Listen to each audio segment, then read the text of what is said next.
UPSC നടത്തുന്ന പരീക്ഷകളിൽ ഏറ്റവും കൂടുതൽ ഉദ്യോഗാർത്ഥികൾ എഴുതുന്ന പരീക്ഷ ഏതാണെന്ന് നിങ്ങൾക്ക് അറിയാമോ? അതെ, നമ്മുടെ LDC തന്നെ. പാവങ്ങളുടെ IAS എന്ന് നമ്മൾ വിളിക്കുന്ന LDC ആണ് ഏറ്റവും കൂടുതൽ ഉദ്യോഗാർത്ഥികൾ എഴുതുന്ന പരീക്ഷകളിൽ ഒന്ന്. അപ്പോൾ LDCയുടെ നോട്ടിഫിക്കേഷൻ 2026 നമ്മൾ എക്സ്പെക്ട് ചെയ്തിരിക്കുകയാണ്. 2027 എക്സാം നടക്കും. നമുക്ക് ഒരു പടി മുന്നേ ഒരുങ്ങണം അല്ലെ? അപ്പൊ അതിനായിട്ട് പഠിച്ചു തുടങ്ങണം. അപ്പൊ നിങ്ങളിൽ പലരും പഠിച്ചൊക്കെ തുടങ്ങി. കഴിഞ്ഞ LDC എഴുതിയവരാണ്, അതിൽ ലിസ്റ്റിലുള്ളവരായിരിക്കും. പക്ഷെ പ്രതീക്ഷിച്ച റാങ്ക് ഇല്ലാത്തത് കൊണ്ട് വീണ്ടും പഠിക്കുന്നവരുണ്ടാകും, പുതുതായി പഠിക്കുന്നവരുണ്ടാകും. അപ്പം ഏത് കാറ്റഗറി പെട്ടവരാണെങ്കിലും എന്തൊക്കെയാണ് കൂടുതൽ ഇമ്പോർട്ടൻസ് കൊടുത്ത് പഠിക്കേണ്ടതെന്ന് നിങ്ങൾക്ക് അറിയാമോ? അതെ, ഫോക്കസ് ഏരിയാസ് അല്ലെ? ഏതൊരു പരീക്ഷയ്ക്കും ഫോക്കസ് ഏരിയ ഉണ്ട്. പരീക്ഷയുടെ ഫോക്കസ് ഏരിയ എന്ന് പറയുന്നത് മുൻവർഷ ക്വസ്റ്റ്യൻ പേപ്പേഴ്സ് വിലയിരുത്തി അതിൽ ഏറ്റവും കൂടുതൽ ചോദ്യങ്ങൾ വന്നിട്ടുള്ള ഏരിയാസ് പിക്ക് ചെയ്തെടുത്തിട്ടാണ് നമ്മൾ ഈ ഹോട്ട് ടോപ്പിക്സ് അല്ലെങ്കിൽ ഫോക്കസ് ഏരിയ എന്ന് പറയുന്നത്. അപ്പൊ 2026 നമ്മൾ LDCക്ക് വേണ്ടി പ്രിപ്പയർ ചെയ്ത് തുടങ്ങുകയാണെങ്കിൽ ഈ ഫോക്കസ് ഏരിയാസ് ഒക്കെ നിങ്ങൾ പഠിച്ചിരിക്കണം. അപ്പൊ ഇന്നത്തെ വീഡിയോയിൽ നമ്മൾ ഡിസ്കസ് ചെയ്യാൻ വേണ്ടി പോകുന്നത് LDCയുടെ ഫോക്കസ് ഏരിയാസ് ആണ്. എല്ലാവർക്കും എൻട്രിയുടെ പുതിയൊരു വീഡിയോയിലേക്ക് സ്വാഗതം. അപ്പോ നമ്മള് ആദ്യം നോക്കുന്നത് കറണ്ട് അഫയേഴ്സ് ആണ്. ഓരോ സബ്ജക്റ്റിലെയും ഫോക്കസ് ഏരിയാസ് നമ്മൾ പറഞ്ഞു പോകുന്നുണ്ട് കേട്ടോ. കറണ്ട് അഫയേഴ്സിൽ എന്തൊക്കെ നിങ്ങൾ കൂടുതൽ ഇമ്പോർട്ടൻസ് കൊടുക്കണം? ഒന്നാമത്, കേന്ദ്ര സംസ്ഥാന സർക്കാരിന്റെ പുതിയ പദ്ധതികൾ, സ്കീംസ് ആൻഡ് പോളിസീസ് അല്ലെ? നമ്മുടെ കേന്ദ്ര സർക്കാരിന്റെയും സംസ്ഥാന സർക്കാരിന്റെയും പഠിക്കണം. അവിടെ നിങ്ങൾ ഇമ്പോർട്ടൻസ് കൊടുക്കേണ്ട ഒരു ഭാഗം എന്ന് പറയുന്നത് സ്ത്രീകൾക്ക് വേണ്ടിയും കുട്ടികൾക്ക് വേണ്ടിയുമുള്ള പദ്ധതികൾക്ക് കൂടുതൽ പ്രാധാന്യം കൊടുത്തു തന്നെ പഠിക്കുക. ഇനി പുരസ്കാരങ്ങള് നമുക്കറിയാലോ, ദേശീയ അവാർഡുകള്, സിനിമയായിട്ട് ബന്ധപ്പെട്ടൊക്കെയുള്ള ദേശീയ അവാർഡുകൾ പഠിച്ചു വെക്കുക. ഒളിമ്പിക്സ്, അതുപോലെ ഏഷ്യൻ ഗെയിംസ്, പത്മ പുരസ്കാരങ്ങള്, അതുപോലെ നമ്മുടെ വയലാർ അവാർഡ്, വള്ളത്തോൾ അവാർഡ്, എഴുത്തച്ഛൻ പുരസ്കാരം, അങ്ങനെയുള്ള സാഹിത്യ പുരസ്കാരങ്ങൾ, ഇതൊക്കെ ഇമ്പോർട്ടന്റ് ആണ്. ഇനി നിയമനങ്ങൾ, ഗവർണർമാര്, മന്ത്രിമാര് അല്ലെങ്കിൽ സുപ്രധാന പദവിയുള്ള ആ പദവി വഹിക്കുന്നവരുടെ അല്ലെങ്കിൽ അങ്ങനെയുള്ള കാറ്റഗറിപ്പെട്ട നിയമനങ്ങൾ പഠിച്ചു വെക്കണം. ഇപ്പോൾ നമുക്ക് ഇലക്ഷനൊക്കെ അങ്ങോട്ട് കഴിഞ്ഞ സമയമാണ്, പുതിയ മന്ത്രിസഭ അധികാരത്തിൽ വരുന്ന സമയമാണ്. സോ ഓരോ വകുപ്പും ആർക്കൊക്കെയാണ് എന്നുള്ളത് പഠിച്ചു വെക്കുക. അടുത്ത പരീക്ഷയ്ക്ക് എന്തായാലും ചോദ്യം ഉണ്ടാകും. പ്രധാന ദിനങ്ങൾ എന്ന് പറയുമ്പോൾ വെറുതെ കുറെ ദിനങ്ങൾ അങ്ങ് പഠിച്ചു വെച്ചാൽ പോരെ. ഇപ്പൊ ജൂൺ 5 പരിസ്ഥിതി ദിനം എന്ന് പറഞ്ഞ് മാത്രം പഠിച്ചു വെച്ചിട്ട് കാര്യമുണ്ടോ? ഇല്ല. ഓരോ ദിനങ്ങൾക്കും ഓരോ തീമുകളുണ്ട്. അപ്പോ മുൻവർഷത്തെ തീം എന്താണ്, ഈ വർഷത്തെ തീം എന്താണ് എന്നുള്ള കാര്യം പ്രത്യേകം നോട്ട് ചെയ്ത് പഠിക്കുക. അപ്പൊ ഇതൊക്കെയാണ് കറണ്ട് അഫയേഴ്സിൽ നിങ്ങൾ പ്രാധാന്യം കൊടുത്ത് പഠിക്കേണ്ട ഏരിയാസ് എന്ന് പറയുന്നത്. കറണ്ട് അഫയറിന്റെ ഫോക്കസ് ഏരിയാസ് അതൊക്കെയാണ്. ഇനി മാത്സ് ആൻഡ് മെന്റൽ എബിലിറ്റി, അതിൽ മാത്സിൽ ഇന്ന ടോപ്പിക്കുകൾ, മെന്റൽ എബിലിറ്റിയിൽ ഇന്ന ടോപ്പിക്കുകൾ എന്ന് പറയുന്നുണ്ട്. സ്കോർ ചെയ്യാൻ പറ്റുന്ന അല്ലെങ്കിൽ റാങ്ക് മേക്കിംഗ് ആയിട്ടുള്ള ഏരിയാസ് ആണ് മാത്സ് ആൻഡ് മെന്റൽ എബിലിറ്റി എന്നൊക്കെ പറയുന്നത്. അപ്പൊ മാത്സിൽ നമ്മൾ സംഖ്യകളും അതിന്റെ അടിസ്ഥാന ക്രിയകളും ഇമ്പോർട്ടന്റ് ആണ്. LCM-ഉം HCF-ഉം ലസാഗുവും മുസാഖയും നമ്മൾ പഠിക്കണം. ശതമാനവുമായിട്ട് ബന്ധപ്പെട്ട കണക്കുകൾ, അതിന്റെ എല്ലാ പാറ്റേണുകളും പഠിച്ചു വെക്കുക. പലിശ, അത് സിമ്പിൾ ഇൻട്രസ്റ്റും കോമ്പൗണ്ട് ഇൻട്രസ്റ്റും നിങ്ങൾ പഠിക്കുക. സാധാരണ പലിശയും കൂട്ടുപലിശയും പഠിക്കുക. ദൂരവും സമയവുമായി ബന്ധപ്പെട്ട പ്രോബ്ലംസ് അതും പഠിച്ചു വെക്കുക. അപ്പൊ മാത്സിൽ ഇതൊക്കെയാണ് എന്ത് ചെയ്യുന്നത്, നമ്മുടെ ഫോക്കസ് ഏരിയാസ് എന്ന് പറയുന്നത്. മാത്സ് പഠിക്കുമ്പോൾ ഒരു കാര്യം കൂടെ ചെയ്യുക. നമ്മളിപ്പോൾ ഏതെങ്കിലും ഒരു റാങ്ക് ഫയലിനെ അല്ലെങ്കിൽ ഏതെങ്കിലും ഒരു ക്ലാസ്സിനെയൊക്കെ അടിസ്ഥാനമാക്കിയിട്ടായിരിക്കും മാത്സ് പഠിക്കുന്നത് അല്ലെ? മാത്സ് പഠിക്കുമ്പോൾ നിങ്ങൾ SCERT ടെക്സ്റ്റ് ബുക്കുകളെ കൂടി എടുക്കുക കേട്ടോ. നമ്മൾ സയൻസ് വിഷയങ്ങൾ, സോഷ്യൽ സയൻസ് വിഷയങ്ങൾ പഠിക്കുമ്പോൾ ചെയ്യുന്നത് പോലെ തന്നെ SCERT പുസ്തകങ്ങളെ കൂടി എടുക്കുക. ആ പുസ്തകങ്ങളുടെ അകത്ത് പറഞ്ഞിട്ടുള്ള നമ്മുടെ ഈ ടോപ്പിക്കുകളുമായി ബന്ധപ്പെട്ട കണക്കുകൾ കൂടി നിങ്ങൾ പരിശീലിക്കുക കേട്ടോ. അത് മറന്നു പോകരുത്. മാത്സ് പഠിക്കുമ്പോൾ SCERT പ്രോബ്ലംസ് ചെയ്ത് പരിശീലിക്കുന്നത് വളരെ ഉത്തമമായിരിക്കും. ഇനി മാനസിക ശേഷി, അതായത് മെന്റൽ എബിലിറ്റിയിൽ നമ്മൾ എന്തൊക്കെ പഠിക്കണം?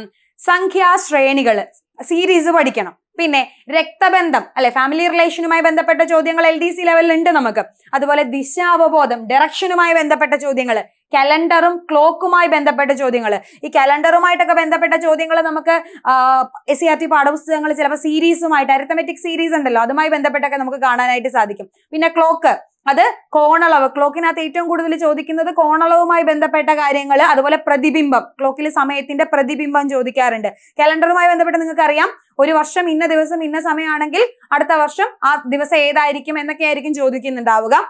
ദിശാവബോധം, ശരിക്കും പറഞ്ഞാൽ ഈ ദിശാവബോധവും രക്തബന്ധവും ഒക്കെ നമുക്ക് സംഖ്യാശ്രേണികളൊക്കെ ഈസിലി നമുക്ക് സ്കോർ ചെയ്യാൻ പറ്റുന്നതാണ്. ക്ലോക്കും കലണ്ടറും അങ്ങനെ തന്നെയാണ്. നമുക്ക് ഗണിതത്തെ അപേക്ഷിച്ച്, മാത്സിനെ അപേക്ഷിച്ച് മെന്റൽ എബിലിറ്റി കുറച്ചുകൂടി നമ്മൾ സേഫ് സോണിലാക്കുന്ന ഒരു സംഭവമാണെന്ന് നിങ്ങൾ മനസ്സിലാക്കുക.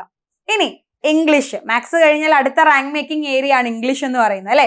ഇംഗ്ലീഷിൽ നിങ്ങൾ ഏതൊക്കെ ഇമ്പോർട്ടൻസ് കൊടുത്ത് പഠിക്കണം. അവിടെ വൊക്കാബുലറി ഉണ്ട്, ഗ്രാമറും ഉണ്ട്. അപ്പൊ ഇതിനെ രണ്ടിനെയും കൂടെ മിക്സ് ചെയ്തുകൊണ്ട് ഏതൊക്കെ ഇമ്പോർട്ടൻസ് കൊടുക്കണമെന്ന് ഞാൻ പറയാണ്. ആർട്ടിക്കിൾസ് പഠിക്കണം നിർബന്ധമായിട്ട്. ഒരു LDC ലെവൽ പരീക്ഷയ്ക്ക് പോകുന്ന ഒരാള് ആർട്ടിക്കിൾസ് നിർബന്ധമായിട്ട് പഠിക്കണം. പ്രപ്പോസിഷൻസ് പഠിച്ചു വെച്ചിരിക്കുക, ടെൻസ് പഠിക്കുക, സിനണിംസും ആന്റണിംസും പഠിക്കുക. ഇതിനൊപ്പം ഫ്രേസൽ വെർബുകൾ കൂടി പഠിക്കാനായിട്ട് ശ്രമിക്കുക കേട്ടോ. ഫ്രേസൽ വെർബുകളും ഇതിനൊപ്പം നിങ്ങൾ പഠിക്കാനായിട്ട് ശ്രമിക്കുക. ഓക്കെ, ഫ്രേസൽ വെർബും പഠിച്ചു തന്നെ വേണം പോകാനായിട്ട്. ഓക്കെ, ഇനി അടുത്തത് എന്ന് പറയുന്നത് പ്രാദേശിക ഭാഷ. നമുക്ക് മലയാളമാണ് അല്ലെ. മലയാളത്തിൽ ഏറ്റവും ഇമ്പോർട്ടൻസ് കൊടുക്കേണ്ടത് ഒറ്റപ്പദം. എല്ലാ പരീക്ഷകൾക്കും ഉള്ള ഒരു ടോപ്പിക്കാണ് ഒറ്റപ്പദം. ഒറ്റപ്പദം സാധാരണ നമ്മൾ കണ്ട് പരിചയിച്ചിട്ടുള്ള ഉദാഹരണങ്ങളൊക്കെ ചോദിക്കുമെങ്കിൽ ഇപ്പൊ നമ്മൾ കഴിഞ്ഞ ഡിഗ്രി പ്രിലിംസിന്റെ സ്റ്റേജസ് ഒക്കെ എടുത്ത് നോക്കുകയാണെന്നുണ്ടെങ്കിൽ അവിടെ നമ്മൾ അധികം കണ്ടിട്ടില്ലാത്ത ചില ഉദാഹരണങ്ങളും കടന്നു വന്നിട്ടുള്ളതായിട്ട് കാണാം. സോ ഒറ്റപ്പദം എന്ന് പറയുന്ന ഒരു ടോപ്പിക്ക് പഠിച്ചു വെക്കുക. അവിടെ നിങ്ങൾക്ക് SCERT പാഠപുസ്തകങ്ങൾ, ഞാൻ പറയാൻ വിട്ടുപോയതാണ്, ഇംഗ്ലീഷ് പഠിക്കുമ്പോഴും മലയാളം പഠിക്കുമ്പോഴും SCERT പാഠപുസ്തകങ്ങൾ നിങ്ങൾ നിർബന്ധമായിട്ടും നോക്കിയേ മതിയാകുള്ളൂ. നമ്മൾ ആദ്യമൊക്കെ SCERT നോക്കുന്നു എന്ന് പറയുമ്പോൾ നമ്മൾ സയൻസും സോഷ്യലും മാത്രമേ നോക്കുകയുള്ളായിരുന്നു. പക്ഷെ ഇപ്പോൾ മാത്സിനും ഇംഗ്ലീഷിനും മലയാളത്തിനും എന്ത് നോക്കണം? SCERT നോക്കണം. അതിന് ഏറ്റവും വലിയ ഉദാഹരണമാണ് കഴിഞ്ഞ ദിവസങ്ങളിൽ നടന്ന നമ്മുടെ ഡിഗ്രി പ്രിലിംസിന്റെ പരീക്ഷ. ഡിഗ്രി പ്രിലിംസിന്റെ പരീക്ഷയിൽ ടി ഉബൈദിനെ കുറിച്ചുള്ള കവിതകൾ, ടി ഉബൈദിന്റെ കവിതകളെ കുറിച്ച് ചോദിച്ചു. അദ്ദേഹത്തിന്റെ കവിത എവിടെ പഠിക്കാനുള്ളതാ? നമുക്ക് SCERT ടെക്സ്റ്റ് ബുക്കിൽ പഠിക്കാനുള്ളതാ. അപ്പൊ അതുകൊണ്ടാണ് അവിടെ അങ്ങനെ ഒരു ചോദ്യം വന്നത്. അപ്പൊ അത് ഏത് ലെവൽ ഓഫ് എക്സാം ആണെങ്കിലും അവിടെ SCERT നിങ്ങൾ നോക്കിയേ മതിയാവുകയുള്ളൂ. അപ്പൊ ഒറ്റപ്പദം, പിന്നെ ശൈലികളും പഴഞ്ചൊല്ലുകളും അല്ലെ, എത്രമാത്രം ഇമ്പോർട്ടന്റ് ആണെന്ന് നമുക്കറിയാം. ഇനി പദശുദ്ധി ചോദിക്കാത്ത ഒറ്റ ചോദ്യപേപ്പർ പോലും ഞാൻ കണ്ടിട്ടില്ല.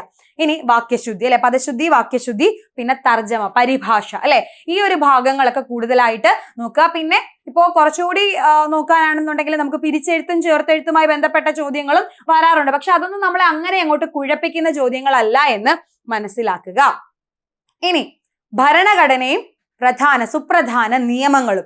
ഭരണഘടനയിൽ എന്തൊക്കെ നമ്മൾ കൂടുതൽ ഇമ്പോർട്ടൻസ് കൊടുത്ത് പഠിക്കണം? കൂടുതൽ ഇമ്പോർട്ടൻസ് കൊടുക്കണം അല്ലെ.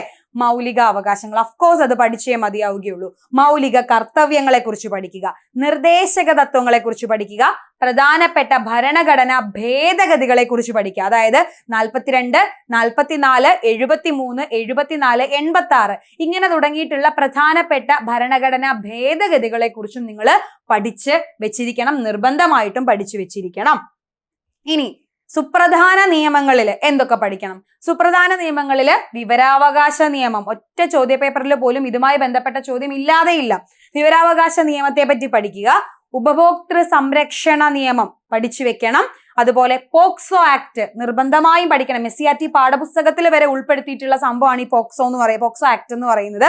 പിന്നെ സ്ത്രീ സുരക്ഷാ നിയമങ്ങൾ, അത് നമ്മൾ കറണ്ട് അഫെയറിൽ പറഞ്ഞില്ലേ, സ്ത്രീകൾക്കും കുട്ടികൾക്കും വേണ്ടിയിട്ടുള്ള നിയമങ്ങൾ, പദ്ധതികൾ, ഇത് എപ്പോഴും പരീക്ഷയിൽ ആവർത്തിക്കപ്പെടുന്ന മേഖല തന്നെയാണ്. സോ സുപ്രധാന നിയമങ്ങളിൽ സ്ത്രീകൾക്കെതിരെയുള്ള അതിക്രമങ്ങൾക്ക് വേണ്ടിയിട്ട് നടപ്പിൽ വരുത്തിയിട്ടുള്ള നിയമങ്ങൾ പഠിക്കുക. പോക്സോ നിയമം പഠിക്കുക. ഉപഭോക്തൃ സംരക്ഷണ നിയമവും വിവരാവകാശ നിയമവും പഠിച്ച് വെക്കുക. ഇനി കേരള ചരിത്രം, ഭൂമിശാസ്ത്രം, ഭരണ സംവിധാനം, ഇതില് എന്തൊക്കെ നിങ്ങൾ നിർബന്ധമായും പഠിക്കേണ്ടതാണെന്ന് ചോദിച്ചു കഴിഞ്ഞാൽ, നവോത്ഥാനത്തിൽ നിങ്ങൾ പഠിക്കേണ്ടത് ശ്രീനാരായണ ഗുരു, ചട്ടമ്പി സ്വാമികൾ തുടങ്ങിയിട്ടുള്ള നവോത്ഥാന നായകന്മാര്, അവരുടെ പ്രവർത്തനങ്ങൾ. ശരിക്കും ഇത് എവിടെ വരുന്നതാ? കേരള ഹിസ്റ്ററിയുമായി ബന്ധപ്പെട്ട് വരുന്നൊരു ടോപ്പിക്കാണ് നവോത്ഥാനം, അല്ലെങ്കിൽ അതിന്റെ അണ്ടറിൽ വരുന്നതാണ് നവോത്ഥാനം. അപ്പൊ കേരള ഹിസ്റ്ററിയിൽ കൂടുതൽ ഫോക്കസ് ചെയ്യേണ്ടത്, ഒരു LDC ലെവൽ എക്സാമിന് ഫോക്കസ് ചെയ്യേണ്ട ഒരു ടോപ്പിക്കാണ് നവോത്ഥാനം എന്ന് പറയുന്നത്. ഇനി ഭൂമിശാസ്ത്രത്തിൽ നിങ്ങൾ എന്തൊക്കെ നോട്ട് ചെയ്യണം? കേരളത്തിലെ നദികൾ നോട്ട് ചെയ്യണം, കായലുകളെ പറ്റി, പർവ്വതങ്ങളെ പറ്റി, വന്യജീവി സങ്കേതങ്ങളെ പറ്റി നിർബന്ധമായിട്ടും ഒരു ചോദ്യം ഈ ഏരിയാസിൽ നിന്ന് ഉണ്ടാവും.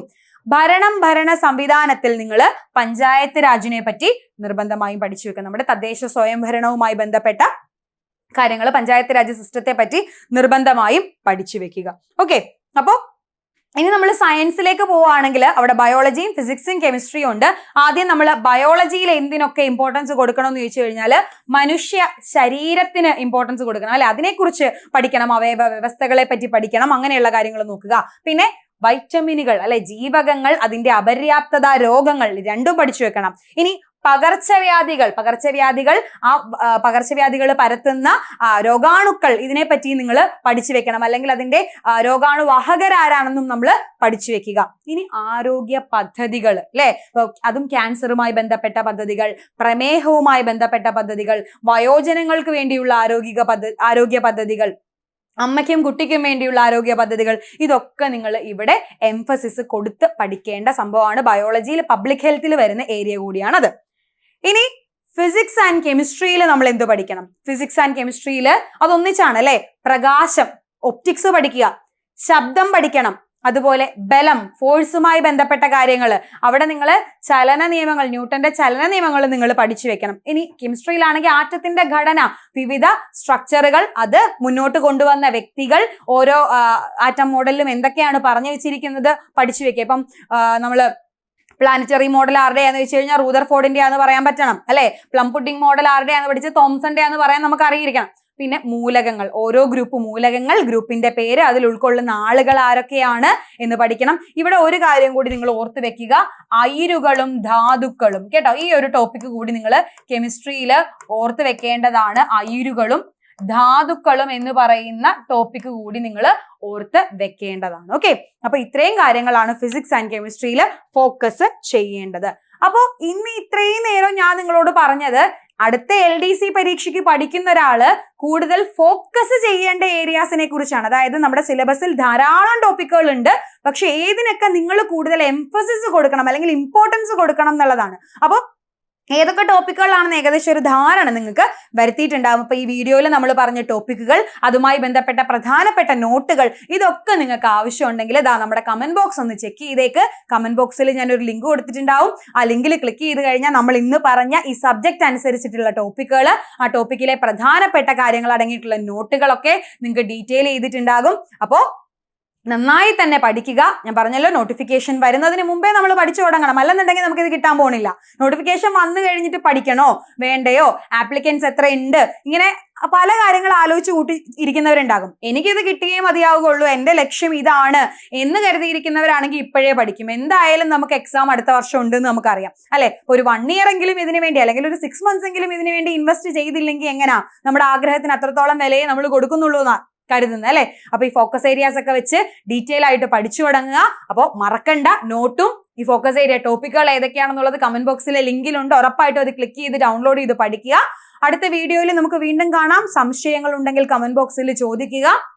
അതുപോലെ തന്നെ നമ്മുടെ ചാനൽ സബ്സ്ക്രൈബ് ചെയ്യാതെ കാണുന്നവർ ആരെങ്കിലും ഉണ്ടെങ്കിൽ സബ്സ്ക്രൈബ് ചെയ്ത് വെക്കുക. നിങ്ങൾക്ക് ഇതുപോലെ നിങ്ങൾക്ക് ഉപകാരപ്രദമായിട്ടുള്ള ക്ലാസ്സുകളും സ്റ്റഡി പ്ലാനുകളും ഫോക്കസ് ഏരിയാസും ഒക്കെ നമ്മുടെ ചാനലിലുണ്ട്. നിങ്ങൾക്ക് അതൊക്കെ ചെക്ക് ചെയ്ത് നോക്കാം. പുതിയ വീഡിയോസുമായിട്ട് വീണ്ടും കാണാം. Thank you.